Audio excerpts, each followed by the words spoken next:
We are going to start now. Today is a 249th Friday group meeting.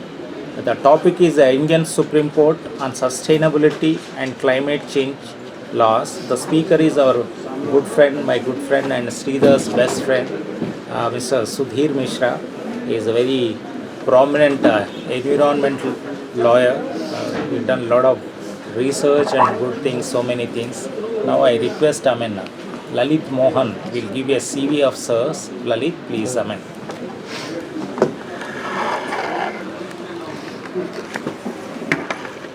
Good evening, everyone.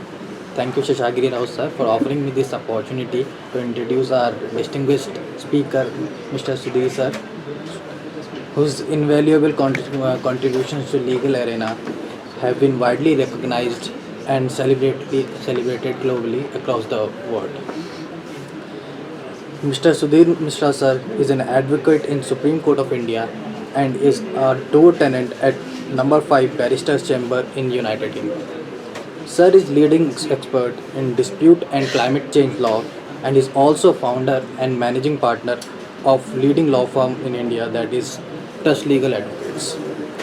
To speak about some of the achievements of Sir was awarded the International Visitors Leadership Program by the US government in 2005 for his contribution to environmental law.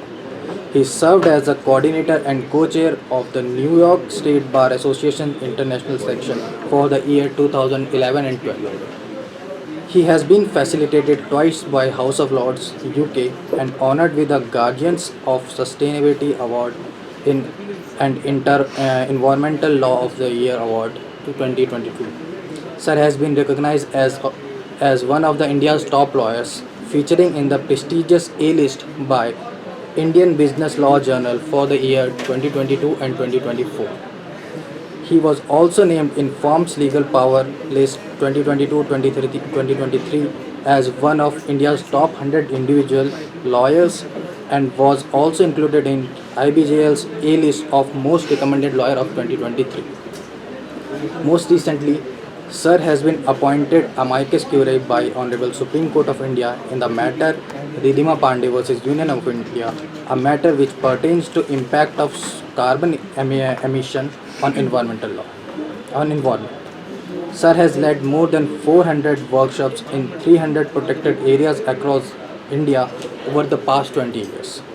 He has been represented more than 120 environmental litigations before Supreme Court of India, multiple high courts, national green tribunals and other key regulatory bodies. Sir also heads various committees and subcommittees on environment and climate change in a regular, and he is also a regular author on the subject for leading media publications such as Hindustan Times and Business World, etc. Welcome, sir.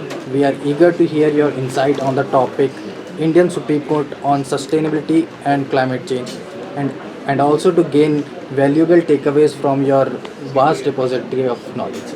Thank you, sir. Welcome. Thank you, Mohan. So nice of you. Now I request, Sudhir will. Yeah.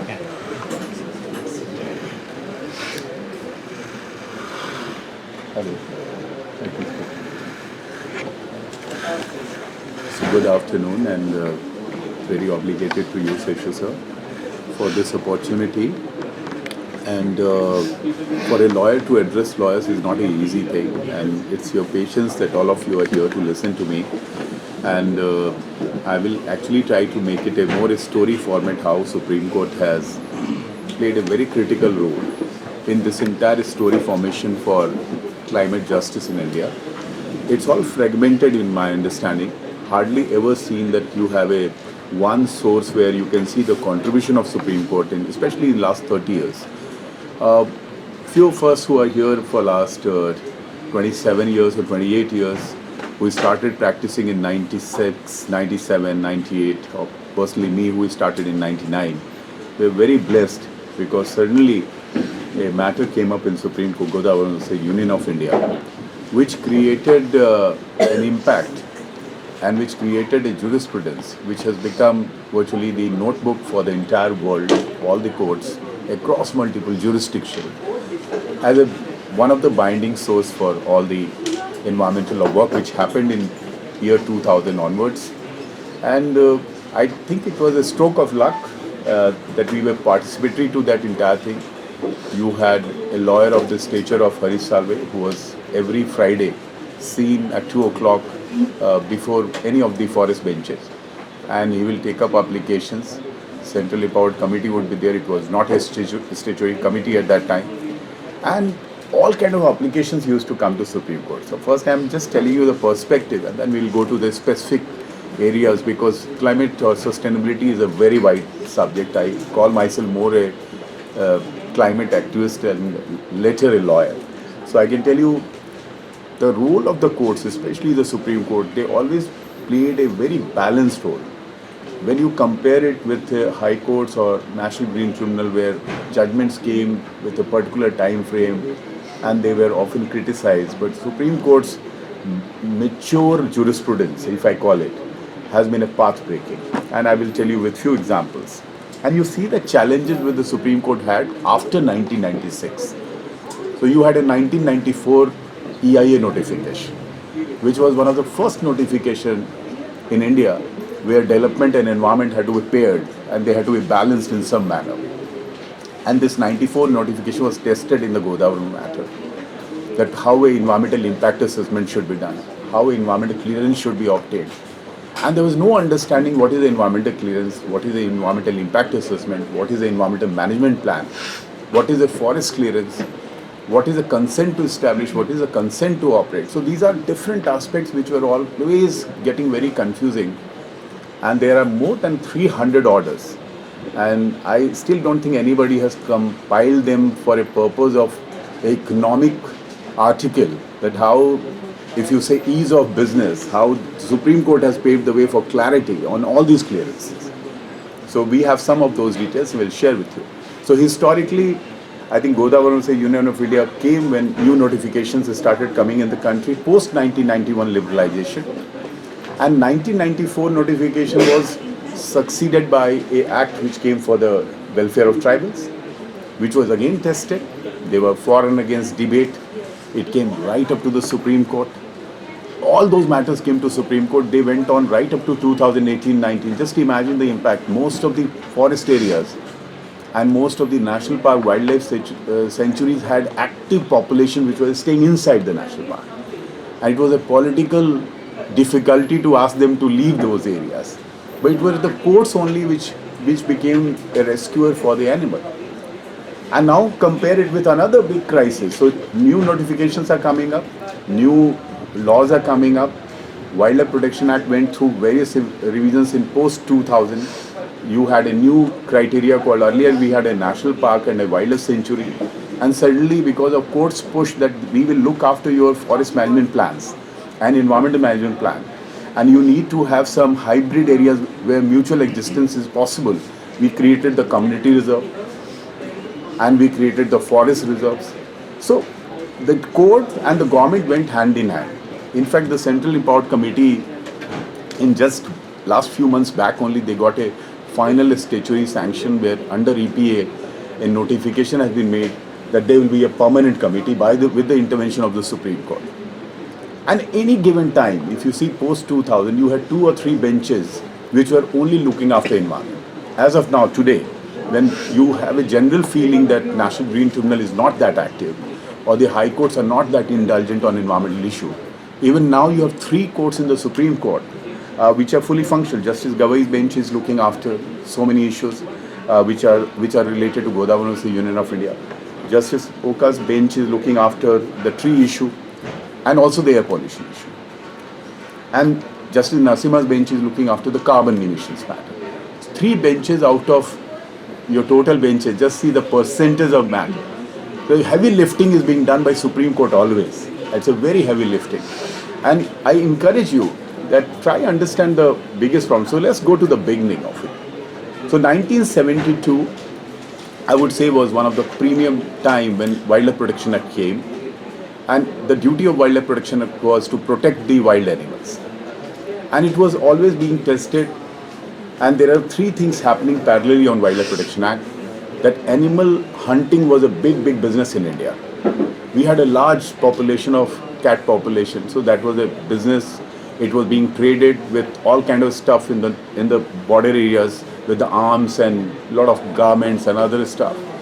That was the first. Before Bhopal gas tragedy happened, I'm talking about the first major environmental challenge which the country had was the wildlife challenge. So Project Tiger came in 1973 when you had virtually diminished all your tiger population. Now imagine what was happening from 1972 to up till 2001, 2002. Virtually you saw courts dictating terms what will be the punishment for a violation of wildlife protection. And all these bail applications used to come right up to Supreme Court of wildlife offenders. And none of those cases Supreme Court was lenient. They were lenient in other matters where they thought that these are not serious offences, but in Wildlife Protection Act, there was a consistent approach of our court. And if you compare it with the African jurisdiction, which is now worrying about their entire population being wiped out. So India actually went on to protect its tiger population for the world. You have more than 5,000 tigers today. And tigers are not merely animals. Tigers are indicators of your forest. You had a 9% of forest cover during the time of independence. And if you have 17% of forest cover today in India, and for each and every tree, the benches are now fighting it out. What an amazing country we live in. And this is something which surprises me, that how little we know about these things. So I'll tell you typically what happens with the business. Running a law firm, I realized it. The only problem which bureaucrats are very good at is creating a web of clearances. So how many clearances you think for starting a project you need if you're creating a cement plant? Imagine how many environmental clearances you need. I'll just give you one example because court deliberated that entire thing in the Lafarge matter. So you need a consent to establish. You need a consent to operate. These are given by the Pollution Control Board of that state. Then if you are near a forest area, within the periphery of the forest area, or you need some land which is a forest diversion, then you need permissions under Indian Forest Act and you need permissions under Forest Conservation Act. If by any chance you are near a wildlife area, then if you are in that zone, then you need permissions under Wildlife Protection Act. Now wildlife clearance has nothing to do with a forest clearance. Consent to establish, consent to operate has nothing to do with a wildlife clearance. But invariably, when a big project happens, like a very big township project happened in Maharashtra, which is now in doldrums, I am not taking names. It happened in 2006-07. It became the destination for everybody in Mumbai to buy a property there. So I went on CNBC and I started talking about that they don't have environmental permission. They said, we have all the permissions, we are filing a defamation case on you tomorrow. And I was laughing. The reason is I was so sure that they don't have all the permissions. Because I am going to count these permissions: consent to establish, consent to operate, forest clearance, then you need a wildlife clearance, depending upon where your geographical location is. If it is an oil and gas project or if it is a mining project, all this will come in picture. Then you will have a sensitive area, like if it's an elephant corridor. You know, elephant is an animal, and you will have 4 or 5 judgments I can share with the Friday group, where elephant changes its territory wherever it moves. So if it moves 600 kilometers, the territory of elephant moves, the protection remains. So you need a sensitive zone notification as per the elephant reserve notification. Now comes the environmental impact assessment. Now that's a different animal altogether. Now environmental impact assessment, you have a terms of reference for that. In those terms of reference, you have to talk about each and every ecologically fragile area you are encountering or you are supposed to know. Trust me, I haven't seen a single project from any business house in India which has not missed 1 or 2 clearances, and lawyers have not come in the picture, and finally they all have been regularized at some later stage. So this is a huge business opportunity, and it's not for some reason. In India, it is not a structured big practice. The moment you say environmental lawyering, common feeling is it's either the government advocates who appear in these matters or people who represent the NGOs. But if you see, the business lawyering can't happen without environmental understanding. So environmental clearance comes now, and the moment environmental clearance comes, right from NGT, right up to Supreme Court, there are hundreds of judgments on each aspect. And I'm not going in that area altogether. I'm just giving you a helicopter shot, Mahendra Singh Dhoni style, so that you first get the complete grasp of it. So consent to establish, again, depends what kind of project you have. If you have a real estate project, you can do it in the state. Even in the real estate project, you had made criterias. if you are an educational project, even if you are creating a large infrastructure, you had got an exemption under the last 10-year new regime in India that if it's an educational project, you don't need an environmental clearance, which was struck down day before yesterday by the Supreme Court finally. So you are doing a construction as large as Select City Walk, or even bigger than. You have shopping malls within the university, you have food plazas, but you say, I don't need an environmental clearance because I am under exemption category, the way it happens in India. That somehow you will get into a situation, you will take advantage of it. So that has been struck down day before yesterday. Now, that talks about the real estate project. Now what happens, just imagine. By representing every major builder, we know that when a real estate project happens, you do the terms of reference, you get an environmental clearance. With the environmental clearance, which is normally given after a 9 months to 10 months environmental study, there is a environmental management plan which is given to you.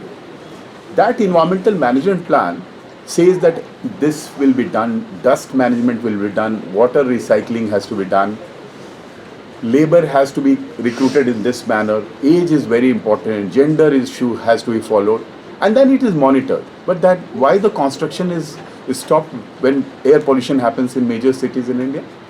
Why Supreme Court, despite having an environmental clearance, stops a valid construction project?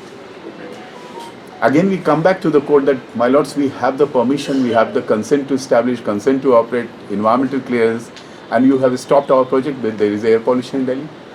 The reason is, most of our environmental management plan is only on paper. We don't do dust management, construction management the way it is supposed to be done. So the court, they see the PM2 and they see the AQI, and they rightly want us to breathe, so they stop the construction. So there is one so this is the statutory clearance. After all that, these clearances are sometimes traded. Like if you are a company X and suddenly like a company which becomes bankrupt and then some other group of association takes over and those matters come to Supreme Court, not taking names of those companies, all these environmental clearances need revalidation. So these are all very complicated matters. It's as complicated as Competition Commission and other aspects of law. And unfortunately, as lawyers, we are also working in shallows. Like there are lawyers who work on the environmental clearance part and the public consultation part, and then they work in states only, or they work in NGT. Few of us work in Supreme Court. All this, from the judge's point of view, they understand the entire thing. On a Lafarge matter, which was part of the Godavarman hearing in 2011 in fact, Supreme Court said that we feel that your environmental clearance process is defective because it came in 2006. The EIA notification came in 2006 when 1994 notification was replaced, and the state and the central government both were told to do their environmental assessment. So we talked about the construction as an example, that is normally done by the states. When it comes to say a nuclear power project or a very large infrastructure project, central government has the power to have an appraisal committee and get it assessed at that level. The state will not get that authority. So they are called category A, then we have a category B. And it's a very typical situation that who monitors all of this? Whether it's a central government appraisal, whether it's a state government appraisal, like it's an oil and gas project, it's happening in Assam. Now, the real estate project of Tejpur or Guwahati also is assessed by the administrative work is done by the Pollution Control Board there. Just see the complexity of the situation. The central government, which is doing a digging, say in Digboi, on a oil and gas project, also has to go to the same Pollution Control Board for the public consultation, for the management of that area. So basically, Pollution Control Board virtually functions as District Magistrate's office or SHO's office, very busy. Like they have to do multiple things. Now what all they do? That Pollution Control Board's job is of surveillance, that whether a particular category of industry is following all the norms, orange category, green category, red category, depending upon how much water you treat and other aspects. And these pollution control boards are heavily burdened. On top of it, when elections come, they are also involved in the election duties. And Supreme Court is passing order after order. In the last 2 years, if you follow the orders of the Supreme Court on the vacancy in the Pollution Control Board, they say they are presently their strength is 40%. That 40% also is to be used for a one month election which happens in our country, or maybe more than 1 month. So while forest staff is protected by the Supreme Court that they will not be involved in the election duty because they take care of the protected areas. So they cannot be left aside for any other job. Pollution Control Board, which is doing a far more difficult job, and they are supposed to be far more enhanced and have capacity, they don't have the luxury of the forest department. So again, our left and right hand has no coordination. Supreme Court is trying to address to that issue also. So this is the entire mechanism. There are projects which is assessed by central government. So just to summarize, if you look at environmental law practice as a beginner or as a senior, you are going with two aspects. One is when somebody comes to you that I am making a SEZ, I am making a port, or I am making a real estate project. Real estate project will go to the state. All the permissions will be given by the state. If it's a port, it will go to the central appraisal committee. But all those clearances are separate, whether it's a forest clearance, whether it is a wildlife clearance, whether it is a consent to establish, consent to operate, environmental clearance. And when it comes to environmental clearance, lot of new dimensions come up. Because just imagine the detailing on which Supreme Court goes. There was a particular cement plant, and this is 2011, and that too of a multinational company. They are again before court, so I'm not taking name. They typically appoint a EIA consultant, what I said about the real estate project, how they are stopped at the drop of their hat. If PM2 will be hired, the project will be stopped. So this project was being built in Northeast.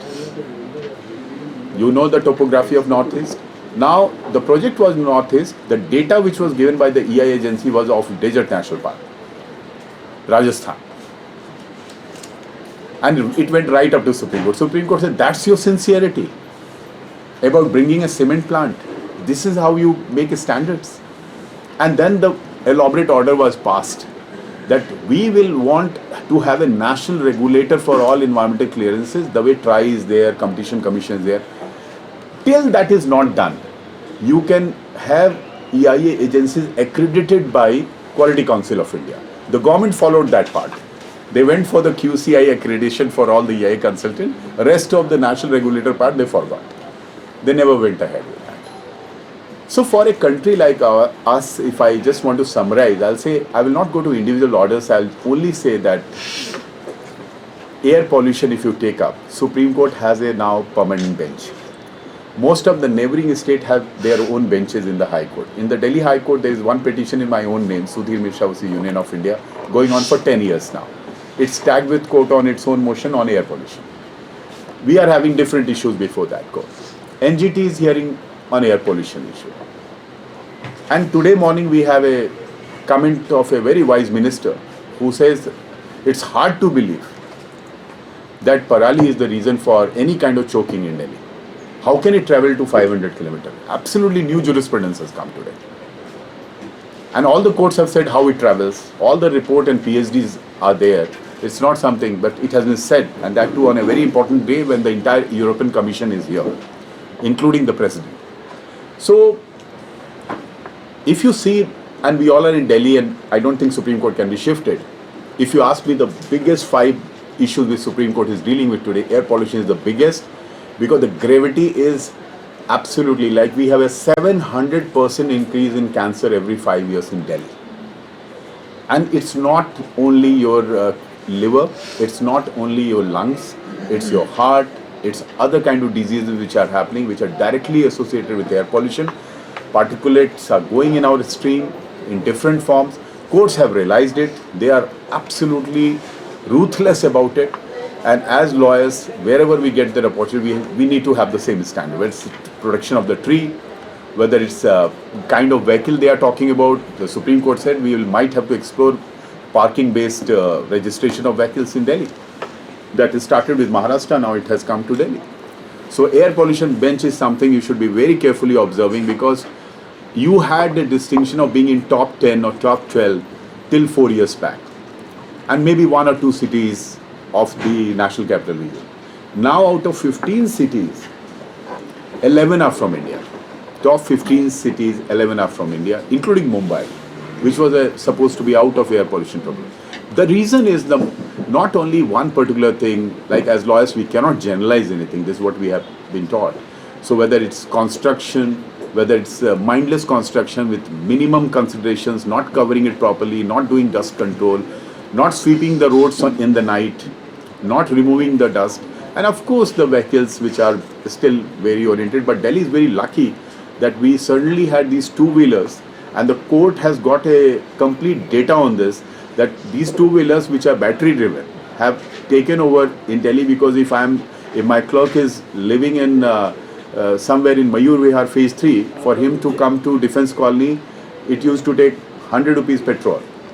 Suddenly he found that charging is free because of the free electricity, and he comes in the scooter and it's free coming and going. So 25% of two-wheelers in last 10 years have been shifted to electric. That's the reason why you have clearer days outside the window. Not for any other reason. Because the scooters were exempted in odd even also, because they are a very critical voting population. So nobody will put them under any exemption. Voluntarily they shifted to the electric mobility, and more and more will be shifting because of the cost of the petrol and the kind of inflation we have and the kind of salary increases which happens at the lowest level of the pyramid. So that's one aspect. Supreme Court is very active, you can monitor. The second part is, I would say, tree. Never before in last 75 years so much emphasis has come on tree. So much emphasis, and rightly so. When 53-degree temperature was there last year, and if your vehicle is going and you just came down on under a tree, suddenly you will feel better. So much so that CPWD is constructing the new Supreme Court. You can see the construction happening. So some trees need to be transplanted. I'm appearing in that matter before Delhi High Court. We have gone there as an ordinary litigant, and we have said we want to do it properly. We want to, minimum trees we want to touch even. Though originally we needed 60 trees to be disturbed in the Supreme Court premises where the new construction is happening. We reduced it to 27 because we need a larger parking. We'll have a basement where 1,000 cars can come, so we don't have to park outside on the road. But we went to the High Court.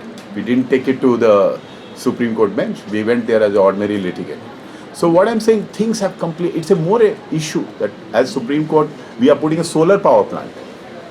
We are, in the Parliament, new construction, no solar plant has come. But we are putting a solar power plant in the new Supreme Court building, which will actually take care of most of our energy needs. It will be far more energy efficient, I can inform everybody. And the idea is that tree has become the new tiger. Like if you see tiger, if you have gone to a tiger reserve, people say, "Arey, tiger bacha ke kya hota hai?" If you really go to a tiger reserve, you realize that whether it's a tribal, whether it's a laborer, whether it's a poor person, rich person, or you're in a vehicle or you're in a neighboring area, you are frightened of the tiger. You don't walk on the street. You don't walk in the forest because you're frightened. So tiger protects your soil. Soil protects the fertility. It takes care of the grasses in the forest. The grasses ensure the animals are protected, the animal chain is saved, and the rains happened on time. And that's how your 5,000 tigers are actually working like NSG. And tell me the country, which country, you go to Africa, and I don't want to name, but it's a big fashion in India to go to Africa in the game reserves where you can kill an animal. In India, we can't touch anything. And there are unprecedented matters which have happened. We have a senior advocate, Sridhar Pottaraju. I remember 20 years back, we had gone to Supreme Court, taking him, he was arguing that matter at that time, where a park in Bihar, Valmiki Tiger Reserve, it was deserted because they were not paid salaries. And Deepavali was coming, and it borders international border, Chitwan National Park. We filed it on Friday. Tuesday, the Supreme Court passed the order.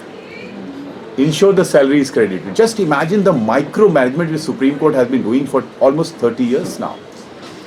Every day some order is being passed on some forest issue, some wildlife issue, some forest management plan, some wildlife management plan. I'm not even talking about the big projects, how they are stopped, whether it's nesting of the turtles, protecting the coastal areas, wetlands need to be protected. This jurisprudence, if I had that kind of talent, I would have tried to compile it as a Supreme Court's contribution to the entire ecology, sustainability and forest. So that's the second. The trees are now the new big area for this thing. And the third is the carbon. Because India, whatever bad things people say, in last 10 years, one good thing has happened. Climate change has, even if the courts, I would say National Green Tribunal and the high courts are not, somehow I don't find them very, very active. Maybe not that many matters are going. Most of the compliances have become easy from the MOEF perspective. All the regulations and the laws have been made very simple. It is following the European precedent, but three bright spots are there. One is how the government has went about the solar and the non-conventional energy. And it's an unprecedented success. We had a target of 35% non-conventional energy by 2025. We've achieved that in 2024. We have given ourselves a target, not because of we have signed the agreements of the climate conferences abroad, whether it's Paris or Glasgow or Dubai.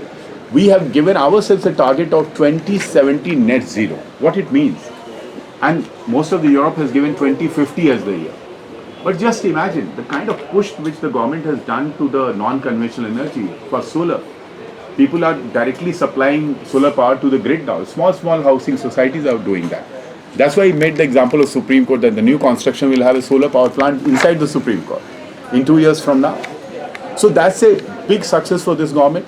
And now we are in the new matter which is happening before Justice Nasima. We are actually taking each and every sector which contributes on the carbon emissions. Whether it's textile, whether it's oil and gas, whether it's mining, whether it's energy. And we are trying to understand the pattern and how do we minimize that entire carbon emission. Because if you address to the entire carbon capture, how like we keep on talking about Parali and the vehicles, we don't understand that Delhi is surrounded by 13 thermal power plants. Even that matter has come before Justice Oka now. 13 thermal power plants, and those thermal power plants use the kind of technology which is detrimental for our well-being. Their capacity to give you PM2 is much larger than even the diesel vehicles we talk about. So we are asking for a complete new technology for the thermal power plants also. Whatever thermal power plants are surrounding Delhi, you have close few of them which are within the vicinity of Delhi. So these are the things. Just in conclusion, I will like to say that I never thought in 1998 I became an environmental lawyer much. Like I had some interest. I never thought this will be something which I'll do so passionately. I traveled more than 200 national parks, trained close to 10,000 or 15,000 forest, field staff, judicial officers, public prosecutors in stopping the poaching. But the kind of matters we have done, I remember we did a matter in 2008, 2007, when we realized that the entire Mathura Vrindavan, mining was, and this is the last thing I'm mentioning before we can take questions, that Mathura Vrindavan had a massive mining happening. So the crushers were in Haryana, mining was happening in Rajasthan. Shri, am I correct? Yep. Mining was happening in Haryana, and crushers were in Haryana, mining was happening in UP and Rajasthan, and all three states were affected. And it was so massive, mining and sand mining, any illegal mining, you cannot even talk about it. People are, like even in court, if something happens, how much personal risk is there? But the biggest risk was to file a petition before Supreme Court and how it will fly. And we are talking about 2006-07. Now it is much easier, I don't want to go into details. But we filed a petition, and the petition was all about environment. We said, we first started with that you have protected the Taj Trapezium Zone in MC Mehta and Taj Mahal. So you should also protect 5,000 years of heritage of Krishna Bhumi. But later we revised it completely, seeing that we were not convinced it will fly. So we made an issue that the water recharge is not happening. And Kevaldev Bird Sanctuary, the birds have stopped coming because of this mining. And Sariska Tiger Reserve, the health of the tigers, last surviving tigers, is also under risk. And all these issues combined, and we asked for a Central Pollution Control Board visit to see the impact on the groundwater, impact on the people's health, impact on the Kevaldev Bird Sanctuary and the Sariska Tiger Reserve. And the notice was issued and the mining was stopped. So those are the matters, and many such matters, where even now, and this misconception somewhere it happens in media or in the circles or even in colleges, that environment is not that much happening now. But just see what we are achieving today. You cannot touch a tree. When tsunami happened, the permission to burn the bodies was given by the Supreme Court because you needed lot many wood in Andaman, Nicobar and other places. So if you minutely see that bench, and now 3 benches actually, we feel that you have such a responsibility and how Supreme Court is discharging this. Thank you. Yeah. Thank you.